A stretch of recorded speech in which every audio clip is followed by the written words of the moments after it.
بسم اللہ الرحمن الرحیم۔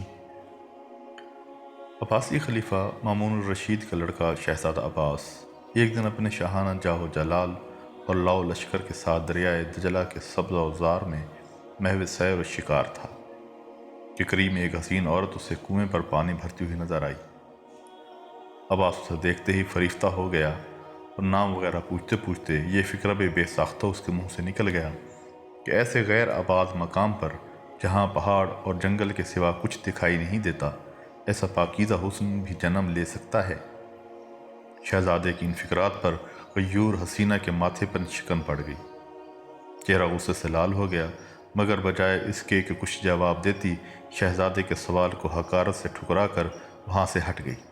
شہزادے کے سر پر باپ کی عظیم الشان سلطنت کا جن سوار تھا۔ فوراً حکم دیا کہ اس مغرور عورت کا حسب و نسب وغیرہ دریافت کرو، اور اگر کوئی معیوب گھرانہ نہ ہو تو میرے نکاح کا اسے پیغام دے دو۔ نوکر چاکر تعمیل حکم کے لیے دوڑ پڑے اور شہزادہ فرط عشق سے بیتاب ہو کر شکار بند کر کے خیمہ میں آ کر بیٹھ رہا۔ آدھی رات کے قریب نوکروں نے واپس آ کر بتایا کہ وہ خاندان برمک کی ایک بیوہ عورت ہے، مغیرہ اس کا نام ہے، اور اس کے شوہر کا نام حسین بن موسیٰ تھا۔ اب تک 2 بچوں کی ماں بن چکی ہے، اس وقت کوئی قریبی عزیز زندہ نہیں ہے۔ انہی لوگوں نے یہ بھی بیان کیا کہ اس کو نکاح کا پیغام بہت ناگوار ہوا ہے۔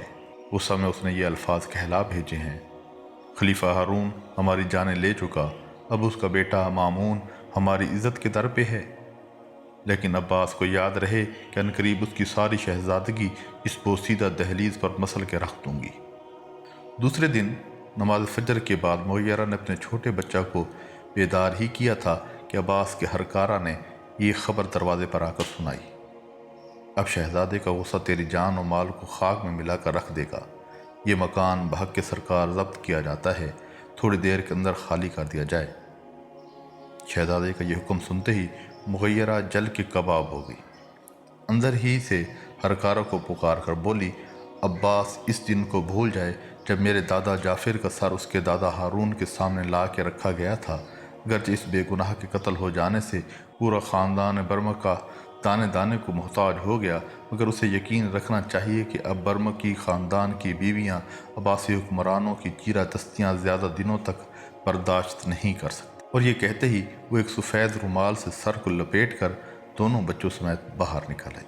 2 ہی 4 روز کے بعد عین اس وقت جب کہ امیر المومنین مامون الرشید دربار کر رہے تھے اور شہزادہ عباس بھی ان کے برابر ہی بیٹھا ہوا تھا، مغیرہ شاعرانہ انداز میں دربار کے اندر گھس آئی اور بغیر کسی ادب و رسم شاہی کے بلند آواز سے کہنے لگی: بیوہ کا مکان صرف اس لیے کہ وہ اپنی عصمت کو بچائے وہاں اللہ اللہ کیا کرتی تھی، سلطنت عباسیہ کو مبارک ہو۔ لیکن اے مامون، ایک دن تجھے اس شہنشاہ کو بھی منہ دکھانا ہے جس کی سلطنت کو کبھی زوال نہیں آ سکتا، اور وہ ہر بات پر قادر ہے۔ اس وقت میں تیرے پاس ایک ظالم کی فریاد لائی ہوں، اگر انصاف سے کام لے گا تو بہتر ہوگا، ورنہ قدرت کے انتقامی مقابلے کے تیار ہو جا۔ اس تقریر سے سارے دربار میں یکدم کھلبلی سی پڑ گئی۔ سب حیرت میں ڈوبے ہوئے اس کا منہ تک رہے تھے۔ امیر المومنین نے اس ظالم کا نام و پتہ وغیرہ پوچھا تو اس نے حقارت کی ہنسی ہنستے ہوئے بے باکی کے ساتھ بتا دیا کہ یہی آپ کے شہزادہ عباس ہیں جو آپ کی بغل میں تکیہ لگائے بیٹھے ہیں۔ یہ سنتے ہی امیر المومنین کا چہرہ غضب سے تمتما اٹھا اور عباس کو حکم دیا کہ تخت سے اتر کر مدعیہ کے برابر کھڑا ہو جائے اور اس کے استغاثے کا جواب دے۔ شہزادے کو باپ کے حکم کی تعمیل کرنا پڑی اور انتہائی شرمندگی کے عالم میں اسے مغیرہ کے برابر ہی آ کے کھڑا ہو جانا پڑا۔ مغیرہ نے اسے دیدہ دلیری اور چرب زبانی کے ساتھ اپنا دعویٰ پھر دہرایا اور آخر میں شہزادہ کی طرف منہ کر کے کہنے لگی: عباس، یہ صحیح ہے کہ تو بادشاہ وقت مامون کا لڑکا ہے، لیکن یہ ہاتھ اس وقت کے لیے تیار ہو چکے تھے کہ اگر تو اپنی دھن میں کچھ اور آگے بڑھتا تو اسی وقت تیری گردن خاک و خون میں لتیڑ دیتی۔ آل برمکہ کی حکومت تو برباد ہو چکی، مگر یاد رکھ کہ ہماری عصمت و دولت کہ جس پر ہزاروں عباسی حکومتیں قربان کی جا سکتی ہیں۔ اہل دربار نے مغیرہ کو کچھ اس طرح سے گفتگو کرنے سے روکنا چاہا تو مامون نے یہ کہہ کر روک دیا کہ اسے سب کچھ کہہ لینے دو، اس کو اسی طرح کہنا بھی چاہیے، اور یہ اس کی صداقت اور جذب عصمت ہے جو اتنا بے باک بنائے ہوئے ہے۔